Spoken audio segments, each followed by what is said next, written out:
आगे बढ़ते हैं, खबर लखनऊ से है जहां सीएम योगी का लिफ्ट एक्सीलेटर पर कानून बनाने के निर्देश हैं। बता दें, सुरक्षा संरक्षा सुनिश्चित करने के लिए लागू होगा कानून। सीएम ने कहा हर लिफ्ट और एक्सीलेटर का पंजीयन अनिवार्य होगा। सीएम योगी आदित्यनाथ ने कहा है लिफ्ट एक्सीलेटर निर्माण में BIS मानकों का अनुपालन अनिवार्य है। गड़बड़ी मिली और निर्माण कंपनी पर कठोर कार्रवाई होगी। दुर्घटना में यात्रियों के लिए बीमा की व्यवस्था जरूरी है।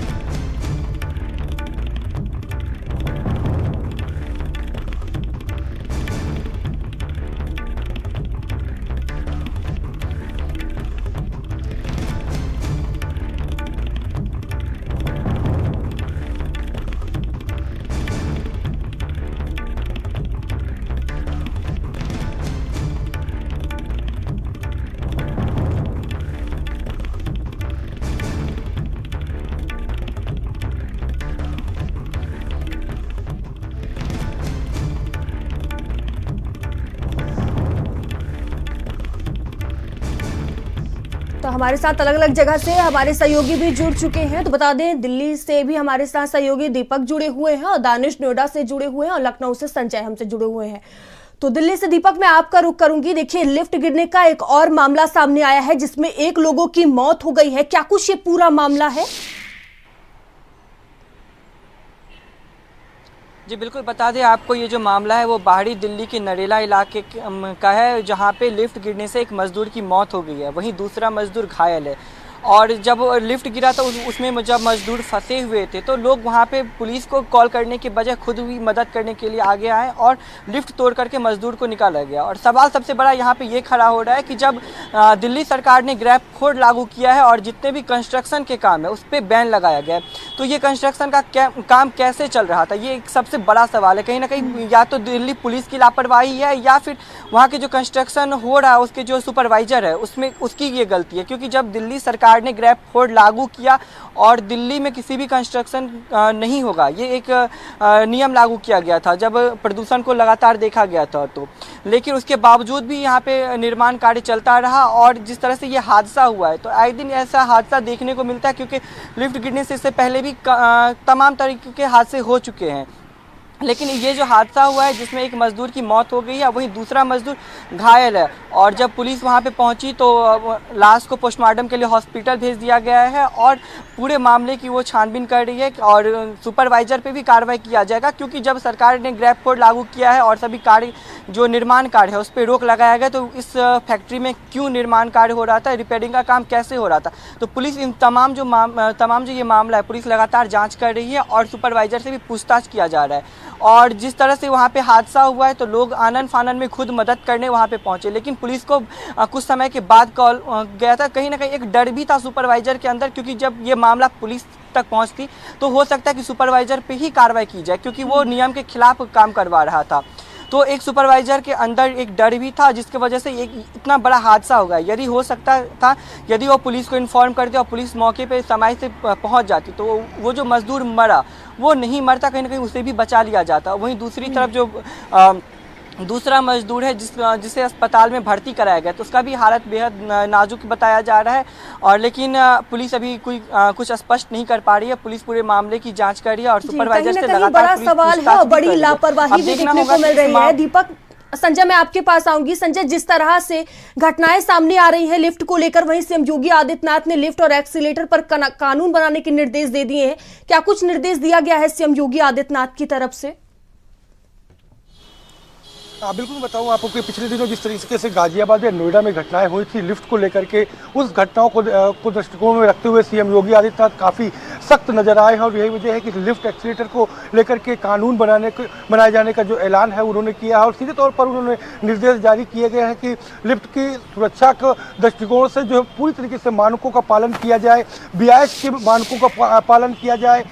लिफ्ट जहाँ पर भी लगे वहाँ पर CCTV कैमरे लगे, साथ ही साथ जो पैनिक अलार्म है वो बटन उसमें बेहद ज़रूरी है। लिफ्ट की सुरक्षा के कानून के कई जो एंगल है वो निकाले गए हैं। साथ ही साथ ये भी बताया जा रहा है कि कानून सख्त बने, जो कि जिस तरीके से घटनाएं अगर होती हैं तो उस पर बीमा जो यात्री होगा, जो लिफ्ट एक्सीलेटर का इस्तेमाल कर रहा होगा, उसका बीमा होना बेहद ज़रूरी है। तो तमाम मानकों को ध्यान में रखते हुए अब लिफ्ट एक्सीलेटर को लेकर के एक बड़ा और कड़ा कानून बनाए जाने के निर्देश जारी किए गए हैं, जिससे ऐसी तमाम जो दुर्घटनाएं हैं उन्हें रोकी जा सके। क्योंकि आमतौर पर देखा जाता है कि बिना मानकों की लिफ्ट को लगा करके जो बिल्डर्स हैं, वो चाहे तमाम बड़े बड़े टावर्स हों या बड़े बड़े ऑफिसेज हों, वहाँ पर BIS के मानकों के विपरीत लिफ्टों को लगाया जा रहा है, जिससे अन्य कहीं ना कहीं लोग घायल हो रहे हैं, लोगों को परेशानियाँ बढ़ रही हैं।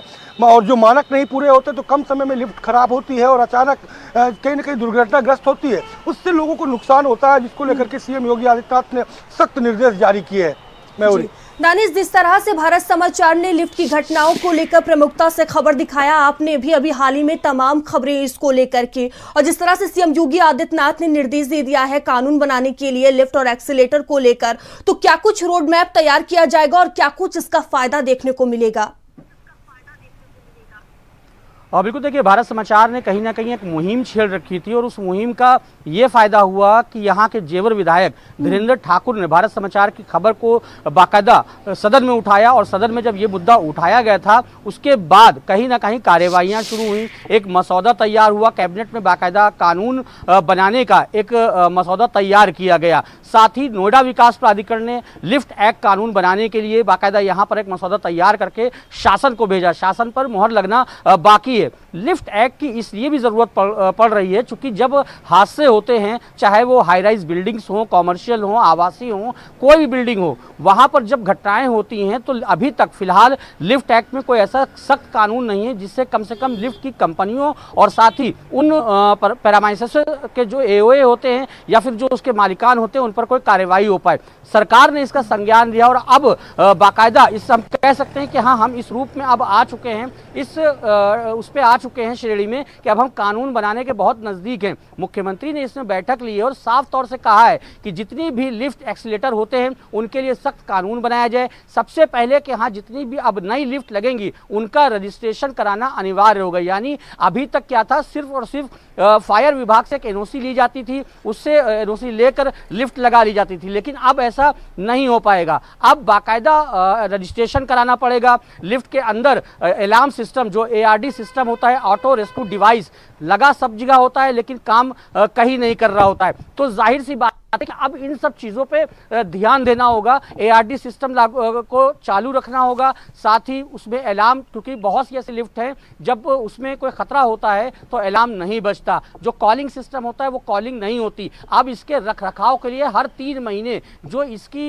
MC होती है वो करानी पड़ेगी। अगर कोई भी नहीं कराता है तो उसके खिलाफ कार्यवाही होगी। और सबसे बड़ा और सबसे अहम जो फैसला इस कानून बनाने में मुख्यमंत्री ने लिया है कि हर एक लिफ्ट में, चाहे वो रेजिडेंशियल हो या फिर कॉमर्शियल हो, उसमें एक लिफ्ट मैन बैठेगा, यानी लिफ्ट का ऑपरेटर बैठेगा, जिससे अगर कोई बच्चा उसमें जा रहा है, अगर लिफ्ट रुक भी जाती है तो कम से कम ऑपरेटर उसमें होगा तो उस बच्चे को कोई खतरा नहीं होगा। उस बच्चे को आराम से जो है वो अगर घबराता है, पैनिक होता है तो उसको उस वक्त संभाला जा सकता है। तो ऐसे कई फैसले हैं जो मुख्यमंत्री ने लिया है और इसमें कहीं ना कहीं जेवर विधायक धीरेन्द्र ठाकुर का अहम योगदान है, जिन्होंने इस पूरे मामले को, जब भारत समाचार ने इस पूरे मामले को उठाया तो उस पूरे मामले को लेकर गए सदन में। और अब तक अगर हम पिछले 6 से 7 महीने की बात सिर्फ नोएडा की कर लेते हैं तो आपको जान के ताज्जुब होगा, तकरीबन 11 से 12 मौतें हुई हैं। बिसरक में जो मौतें हुई थी 9 मौतें हुई, पारसटेरा में 1 मौत हुई है, ग्रेटर नोएडा में 1 मौत हुई है। तो ऐसे 11-12 मौतें ठीक है, आप सभी का बहुत बहुत धन्यवाद हमसे जुड़ने के लिए।